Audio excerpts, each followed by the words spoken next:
Hi, it's Steve with Paladino Power Project, bringing you video on how to plan for holiday weeks and life happens contingencies with a static training plan. So, most runners that don't have coaches are using static training plans. And for example, here's a training plan that's 16 weeks long. A training plan. This may be a marathon training plan. That's not particularly relevant, but it's 16 weeks, and they're built to run from week 1 to week 16 with the construct, at least in the power paradigm, is uh, 3 to 4 weeks of training, then a testing week, 3 to 4 weeks of training, testing week, the testing weeks being put there to assess for progress in fitness and CP in particular, um, and also account for any changing environmental conditions, etc. So on until 2 taper weeks in most cases. Uh, so the problem, you lay in a 16-week plan on your calendar, and now you're sort of stuck. I mean, what if you had a holiday planned on week 6? You're gonna miss that week, or you may be on holidays where you're restricted in terms of your access to locations or time, where you can't really follow the plan strictly. So what do you do? And what about life happens? I mean, people don't run go for 16 weeks without maybe a niggle, a little soreness here, or maybe they catch a cold and they're out for 3 days or what have you. Life happens, or work. Let's say work gets really crazy, and you have to miss a few days because you miss sleep or what have you. When you lay the plan in like this, there is no uh, preemptive accounting for that. So, what I suggest, and this is actually something I've suggested, and also I've seen uh, really experienced runners that use Run Power, like Yuri Zaitsev, do this continuously: is insert a couple of weeks for life happens, or maybe a holiday week and a life happens week. Um, so you do that at the time you're laying in the plan, and the way it's done is you lay down the plan so it ends appropriately on race day, but now we're going to insert some open weeks. So what we'll do is we're going to insert 2 open weeks. That means that once we've laid it on the calendar, we move week 1 back 2 weeks, week 2 back 2 weeks, week 3 back 2 weeks, so on until you put in the first open week, or let's say the planned holiday. You put that in and leave it open on the calendar. We'll fill that in later, um, and then you start moving everything back 1 week. 6 goes back 1 week, 7 back 1 week, 8, etc.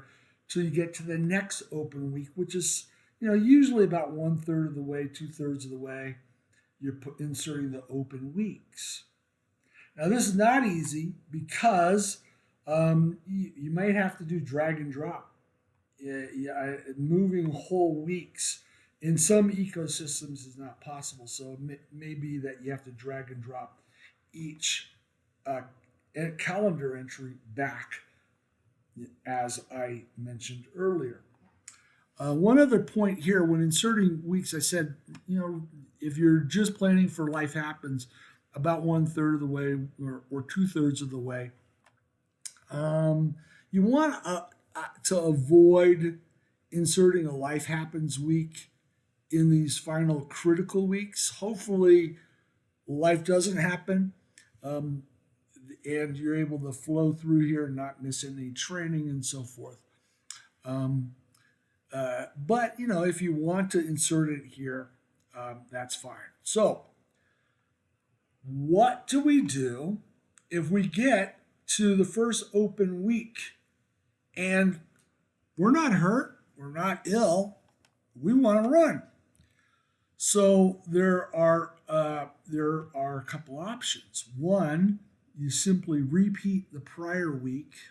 I usually recommend the prior week because you don't want to do it, or you could do week 6 twice, or you're doing week 5 twice. Usually, I recommend just repeat the prior week. It's not a big deal. Really isn't at that point in the plan. Or what you could do is just take that on the calendar and you move it back here. Move it back to the week before week 8 or something. In other words, keep that card in the deck and move it back. And all you do is, if you're moving that back, that means 6 goes up, 7 goes up, 8 goes up, what have you, wherever you're moving it to. So those are the options you have once you get to the open week.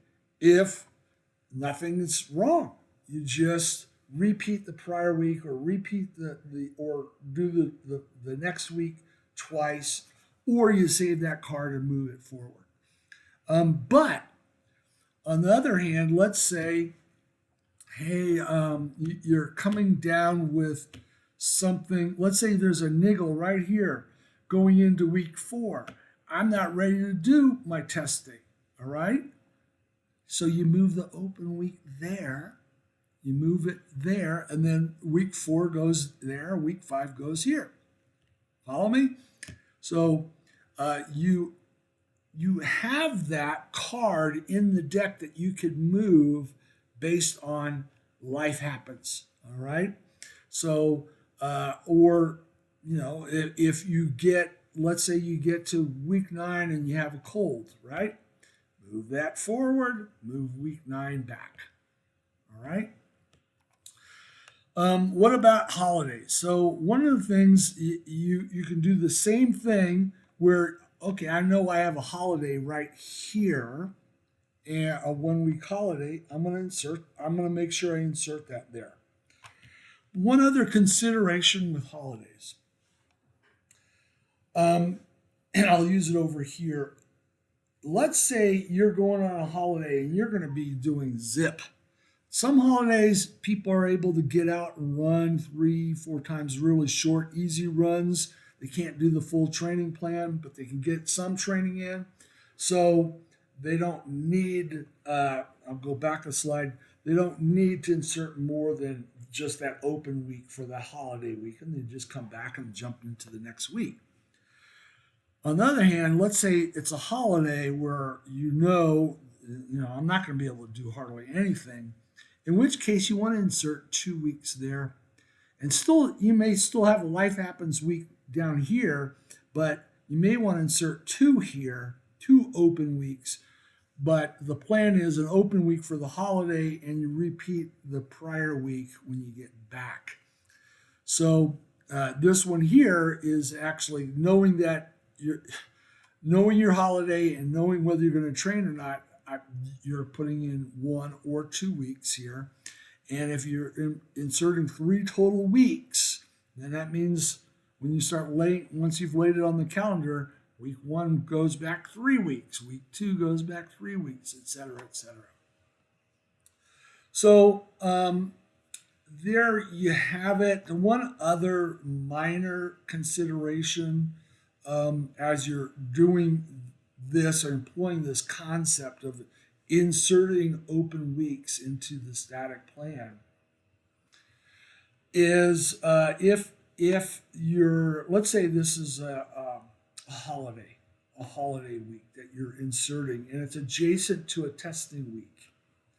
So really you have your choice. Do I do my testing week before I go on holiday, and then I jump in at week 9 after the holiday?